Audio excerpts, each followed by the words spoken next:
We are used to seeing Homelander as this all-powerful, cold-blooded evil, an unstoppable monster with a god complex who nobody can protect themselves from.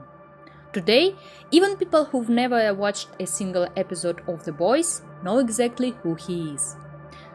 Look at this face. This isn't the expression of a comic book villain. This is the exact face you make when your boss asks how your weekend was, while your life is quietly falling apart. Today, we need to talk about why Homelander feels so deeply, terrifyingly familiar. There is something weird about the way we talk about Homelander. We laugh at him. We turn him into memes. But when the mask finally slips, the reaction stops being simple. I don't want to ask what's wrong with him. I want to ask why those moments stay with us at all. What is Homelander actually made of? He isn't a person named John. He is a performative asset, a corporate commodity wrapped into a flag designed never to have an off switch.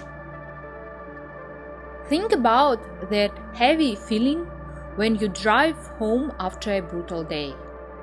You turn off the engine, you reach for the door, and then you stop. Maybe then you swipe reels, or maybe you just sit in the silence. Not because you are tired, because for 10 minutes nobody needs anything from you.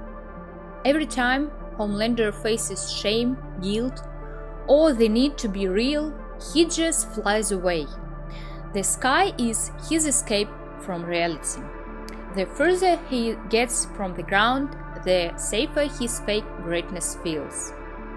In our world, you don't need superpowers to fly away like that. All you have to do is to turn on Do Not Disturb on your phone. Not to rest, but so you don't have to answer to anyone.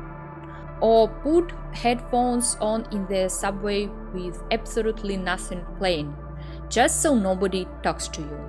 Maybe sometimes it really is rest, blue light anesthesia, but sometimes it feels less like rest and more like disappearing for a while. We always think Homelander is dangerous because he's all-powerful, but lately the writers have shown us a weird pattern. He can burn anyone to ash with a look, but he kills his main enemies with his bare hands. The power of the word brand isn't enough anymore. So raw physical violence, he is desperately trying to prove to himself that he is tangible, that he is a real living person who stands above everyone else. Here lies the central paradox of his psychosis. A creature engineered to conquer the globe possesses the emotional vocabulary of an abandoned toddler. He is emotionally dependent on them. His powers stop helping. Then why doesn't he leave? Maybe he wants to win. Maybe he wants to punish them. Or maybe none of that matters if the people you wanted to love you already decided who you are. Why is he killing his creators? He is trying to burn away the very memory that he was once a weak, nameless lab rat. He believes that if he kills everyone who ever saw him vulnerable, he'll finally be a free god. Maybe the fantasy of becoming extraordinary doesn't always come from ambition. Maybe sometimes it starts much smaller than that, with the feeling that being ordinary means being forgettable. And if that sounds dramatic, why do we work so hard to make sure nobody mistakes us for ordinary? Maybe the opposite of feeling invisible isn't feeling loved. Maybe it's feeling undeniable, being useful, being impressive, being needed. Anything except being forgettable. And after a while you stop asking, do people know me? You start asking, Would anyone notice if I stopped? We turn our lives into a relentless performance, terrified that the moment we stop being impressive, we cease to exist in the minds of others. But the mirror expands even further. The voice isn't just a critic of a broken monster. It's a clinical dissection of the machinery that manufactures him. The corporate apparatus that wraps raw, ugly violence into a pristine, marketable package. And the most uncomfortable truth of the show isn't that word lies. It's that society willingly, almost gratefully, shallows the lie. We see the cracks in the armor.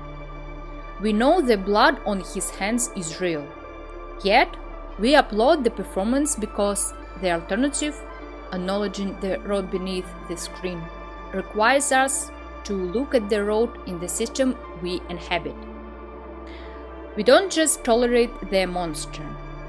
We are the market that makes him profitable.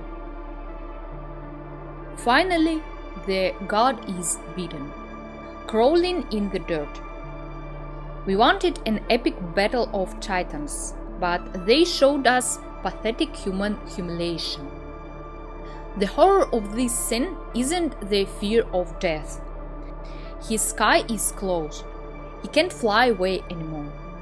He has to stay face to face with his own helplessness on the dirty carpet, right in the front of his enemy. We pity him because on that dirty carpet he is finally undeniable, unfakeable. But it makes us sick to watch because we spend our entire lives running from the exact same ground. Maybe that's why his ending feels so uncomfortable. Not because we think he deserves better, but because losing the thing that made you feel real sounds less fictional than we wanted to admit. Because maybe what scares us isn't losing powers. Maybe it's finding out how desperately we needed it. And maybe the question isn't what would happen to Homelander, but what would still remain of us.